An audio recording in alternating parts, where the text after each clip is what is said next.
بص يا غالي، ايا كان وضعك دلوقتي، مذاكر، مراكم، تعبان، متهان، ايا كان يعني، فانت افضل خيار قدامك حاليا انك الكام يوم اللي فاضلين دول تجيب اخرك فيهم بجد، وما تفكرش في اي حاجه تانية بجد.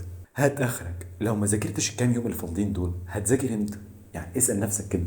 انا لو ما ذاكرتش دلوقتي هذاكر امتى؟ سيب نفسيتك وكل الكلام دول على جنب، مفيش وقت ليهم.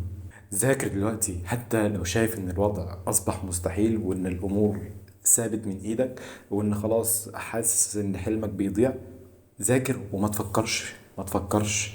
يعني عساها تكون خير ان شاء الله، وتنول ما تتمنى، بدل ما ترجع تقول يا ريتني كنت ذاكرت حتى فترة المراجعة. لان يوم التنسيق يوم التنسيق مش يوم النتيجة. اما كل واحد يعرف هو راح فين، صدقني الموضوع بيبقى وحش قوي.